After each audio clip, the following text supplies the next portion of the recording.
Te dou um projeto, te dou um curso profissionalizante por um tanto de tempo enquanto você está precisando. Então, isso é insustentável. Então, é o que acontece lá fora, né? Nem os governos mais ricos do mundo, nem os países mais ricos do mundo conseguem. Lá fora tem um tempo para projetos semelhantes a esse, né? Então, só para citar um exemplo, por exemplo, assim, na Dinamarca, onde eu tive a oportunidade de passar alguns período lá. Lá tem um seguro-desemprego, na época era $3.000, hoje seria R$9.000. É um bom salário mesmo para a Dinamarca. Não tinha limite de tempo. Você podia receber 1 ano, 2 anos, 3 anos, quando você estivesse desempregado. O que era a finalização do programa? O governo se empenhava em arrumar um emprego para você. E aí era qualquer emprego. Podia ser de executivo, de secretária, de faxineiro, de lixeiro, de auxiliar de propriedade rural. Se você se recusasse, você perdia. Isso poderia acontecer depois de 2 anos ou depois do primeiro mês. Falar, bom, o emprego está aqui, você não quer? Ah, não, minha formação, não sei o que, tá bom. Então, se você pode escolher, então você não precisa do auxílio. Era bem dramático. E tinha pessoas que recebiam seguro-desemprego por 3 anos, tinha pessoas que recebiam por 2 meses. E eu já ouvi falar de outros países onde as pessoas não querem o benefício só no período que precisam mesmo. A vontade de voltar a trabalhar é tão grande que assim que não precisa mais do benefício, não precisa, tá tudo bem, né? Não como às vezes a gente vê. Aliás, nós estamos falando sobre seguro-desemprego, que já houve mudanças. Né? E assim, uma das promessas é que isso não haveria, né? E foi quase que imediato. Então, tem essa sensação de estelionato eleitoral. O próprio Lula disse, nós estamos fazendo coisas que prometemos não fazer antes da eleição. A pergunta que eu vou te fazer a próxima antes de ler esse comentário é quem é Lula nessa história toda, hein? Peraí. Deixa eu só ler aqui o comentário da Flávia Miguel, que diz: oi, tudo bem? Votei na Dilma por falta de opção de outros candidatos. Não estou satisfeita com o governo, sou de Santa Catarina. Obrigada pela sua opinião. Flávia, se você que está me assistindo é a favor do governo, tem uma pergunta, manda pra gente, tá? Chegou aqui mais uma, tá carregando. Enquanto isso, fala pra mim. Chegou. Como vai ficar... Eu vou ler... Edivar Setano fala com as palavras dele. Como ficarão se a Dilma sair do poder, Renan e Eduardo Cunha? Isso interfere nos cargos deles, Renan Calheiros? Olha, se eles estiverem no exercício do cargo... O que também pode ser que não esteja. Como disse o Eduardo, tem pouca chance de permanecer, o deputado Eduardo, Vossa Excelência, né, como tem chamado, tem pouca chance de permanecer como presidente da Câmara, em virtude dos problemas próprios dele, né? O próprio Renan está sendo investigado, o senador Renan Calheiros, mais uma vez investigado, já renunciou, voltou também. E renunciou justamente para poder voltar. Ele é um dos investigados na Operação Lava Jato, né? É fundamental a gente falar sobre a prisão do senador Delcídio. É o primeiro senador no exercício do mandato preso e que não deve sair tão cedo. O despacho da prisão dele está muito sólido, já se estendeu para a prisão provisória, salvo engano meu. E se o Delcídio fizer a delação premiada, aí acaba o mundo, entendeu? É difícil que ele faça. Eu conheço. Mas se o Delcídio fizer, porque ele não é um senador só, ele é o senador líder do governo. Então ele tem todas as informações sobre o governo atual e os governos anteriores, no qual ele já era senador. Ele também é de um dos maiores partidos, que é o Partido dos Trabalhadores. Então, quer dizer, qual que é a situação da Dilma, respondendo para a Fátima lá de Santa Catarina, belíssimo estado de Santa Catarina? E é difícil. Está tendo o Festival Internacional de Corrupção. Cada denúncia de corrupção se quebra o recorde brasileiro e depois o mundial. Está parecendo a Olimpíada. Quando surgiu o Mensalão, falava o maior esquema de corrupção da história do Brasil. Bom, o Mensalão não é nada perto do Petrolão, né? E então a gente não sabe, ainda tem mais coisas para ser descoberta. Eu tenho pouco tempo, eu tenho tanta pergunta para te fazer ainda. Só vou fazer aqui o comentário do Thiago Gomes, que diz: boa tarde, sou o Thiago, de Santa Margarida, Minas Gerais. Eu estou cadastrado no programa Minha Casa Minha Vida há 13 anos. Será que eu ainda vou conseguir a minha casa própria? Não podemos responder, né? Não podemos, infelizmente, mas isso é uma prova cabal que, como disse o Lula, esse governo Dilma está fazendo coisas que prometeu de pé junto não fazer, né? Eu acho que isso, e aí tem um processo, outro processo que corre contra a Dilma no Supremo Tribunal Federal, que é isso, que é, resumindo, um tipo abuso do poder econômico, né? Que ela usou todo o aparato estatal de propaganda e tudo mais para vender um cenário, né, e muita gente que inclusive inclusive, dependia desses programas, não foi alcançado por eles, né? E alguns que perderam, né? É importante ressaltar que o Bolsa Família está sendo diminuído muito lentamente, gradualmente, mas está sendo diminuído, sim. Obrigada, Thiago, pela sua pergunta.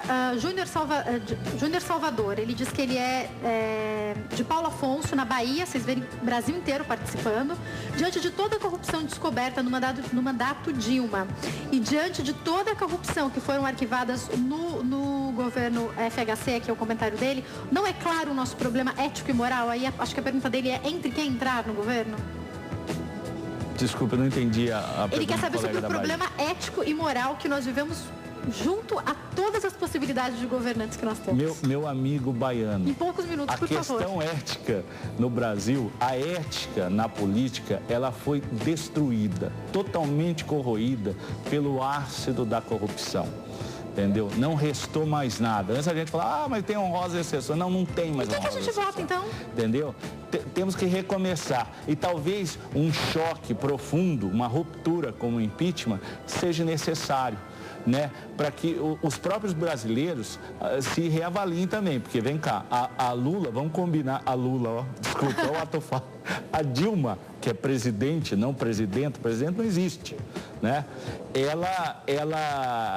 Ela não chegou ao poder pulando o muro, teve que milhões de brasileiros elegê-la, né? Então muita gente que hoje está chorando pulou no dia da festa, entendeu? Gente, me desculpa, tenho duas perguntas e poucos minutos. Uma delas é quem é Lula nesse momento, nesse cenário, e a última é: a gente vai voltar a votar em papel? Me conta isso. Que pena que eu tenho pouco tempo, né? Eu acho que isso é um pouco de exagero, né?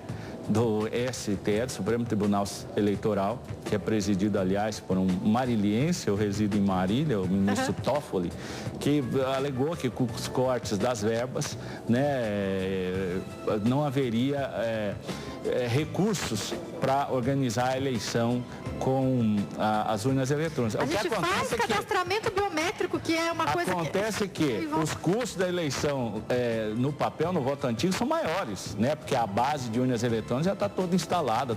Acho que foi um pouquinho de bravata para protestar contra o corte de verbas para o judiciário como um todo. Então isso pode, com certeza, não acontecer, né? Não. Quem é Lula, para a gente finalizar, nesse contexto?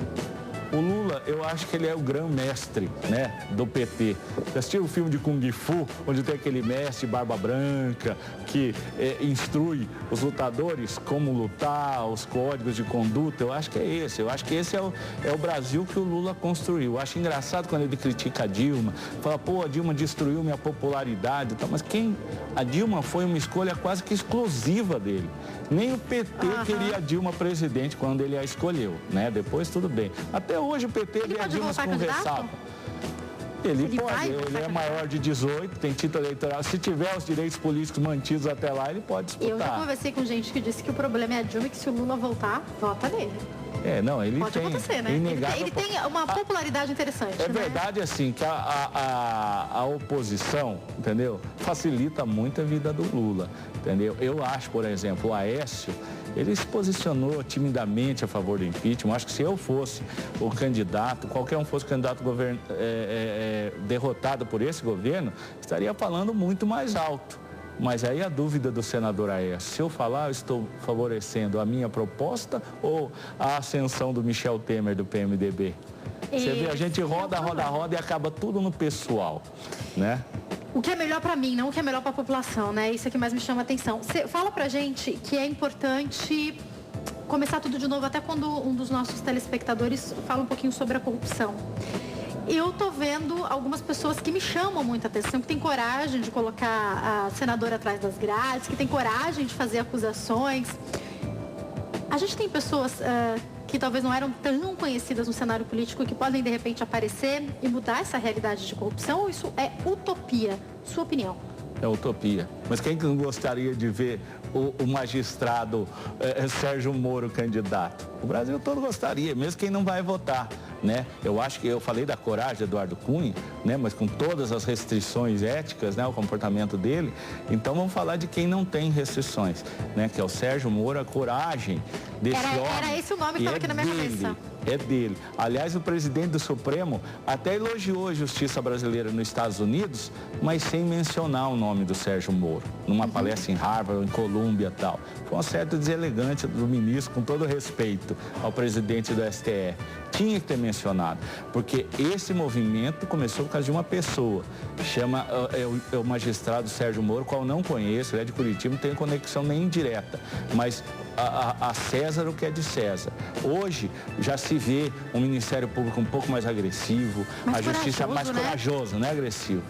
Você me corrigiu bem, né? Inspirado pela figura desse herói nacional.Esse cara é um herói. Tem que tirar o chapéu para ele. Tem que fazer uma estátua, porque esse cara, quem ele colocou na cadeia, se colocar dois dos homens mais ricos do Brasil, o André Esteves e o herdeiro do grupo Odebrecht, né? Que por sinal tem tudo a ver com algumas coisas que foram ditas para que o Senado... Bom, enfim,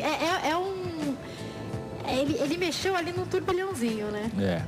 Então, sobre qualquer aspecto, e aí ele pode ter incorrido em algum erro, em algum momento, em algum excesso, mas no geral, o trabalho dele é espetacular para a nação. Se não fosse a determinação dele, a gente jamais teria sabido desses esquemas cabulosos de corrupção. Infelizmente, o caminho realmente para o final, a gente fez tudo que pôde para prolongar aqui, mas eu só queria te fazer uma pergunta de algo que foi muito comentado, que é a possibilidade das pessoas virem para o nosso país até como refugiados. A gente viu, lamentavelmente, os ataques que aconteceram na França. Primeiro a gente teve o Charlie, né, aquele cartunista do Le Monde, que foi morto, enfim... Eu sei que a gente poderia aqui falar sobre os excessos da França, mas nada justificaria o que o Estado Islâmico fez. E a minha pergunta é, o Brasil sofre algum risco de ataques e tudo mais? O Brasil não tem política nenhuma de imigração, né? E, assim, as nossas fronteiras são abertas, são porosas, o que parece ser democrático, mas é pura e simplesmente desorganização. Porque a imigração pode ser uma alavanca para o progresso do país, né? Nós temos no leste europeu sem números de professores, doutores, desempregados, até mesmo em Cuba, já que o PT gosta tanto, né? Então, o Brasil, que tem espaço como o Canadá, o que o Canadá faz? Não dá para evitar a imigração para o país lá. O que ele faz? Ele seleciona, ele vai buscar antes que os migrantes se dirigem para o Canadá, até aqui no Brasil, faz propaganda de quem quer ir para o Canadá. E aí ele seleciona as melhores cabeças, empreendedores, tal. Por quê? Para que venha agregar a economia. Já que o fluxo de pessoas é inevitável, que a gente traga pessoas que venham acrescentar e não aumentar o sobrepeso do Estado, pessoa com baixa escolaridade. Mais pessoas morando nas ruas. Mas a minha pergunta até, queria um dia só falar sobre imigração, mas a gente corre o risco de alguém entrar aqui, de ter algum ataque? A gente tem algum problema com o Estado Islâmico? Olha, o Brasil, entre aspas, como disse um diplomata israelense, é um anão diplomático, né? Ainda mais nessa gestão do PT, se tornou assim. Então, num primeiro momento, não está no cenário mundial do terrorismo, por causa da nossa ausência na mídia mundial. Agora, nós teremos eventos que chamarão a atenção do mundo, especialmente a Olimpíada, né? Se deve tomar um pouco mais de cuidado. Mas num primeiro momento, não. Outro dia me perguntaram assim, se o impeachment acontecer, vai acontecer um quebra-pau no Brasil? Estou falando com as palavras que me perguntaram. Haverá protestos. Jornalístico? Haverá protestos, sim, né? O PT tem uma base de movimentos sociais muito organizados. O Lula chegou a falar... Alguns armados, inclusive. Quando o exército do STED for colocado na rua, mas nada que as forças repressoras estabelecidas, como vem mostrando muito bem a Polícia Federal, não consiga acalmar, né? Eu queria falar sobre os militares, queria falar sobre... Só precisa tomar cuidado, a piada que mais se ouve no WhatsApp, né? Qual a fotinha do japonês da Polícia Federal. Se ele bater na sua porta... na sua porta, não abra. Ele estava lá em todas. Aliás, nós falamos sobre o Sérgio Moro, vamos louvar também a Polícia Federal, tem sido espetacular. Inclusive, o japonês que aparece, meu pai sempre falou dele, ele tá sempre o japonês tomar um pouquinho de cuidado, porque o currículo dele deixa mais Não sei muito sobre ele, só sei que ele tá lá em todas. Não tô, né, ele já teve problemas, ele foi até expulso da Polícia Federal, mas conseguiu reverter juridicamente, né? Mas a Polícia Federal como instituição está de parabéns pelas prisões, pela forma cuidadosa, legalista e firme que tem conduzido o processo. Eduardo, você tem que voltar.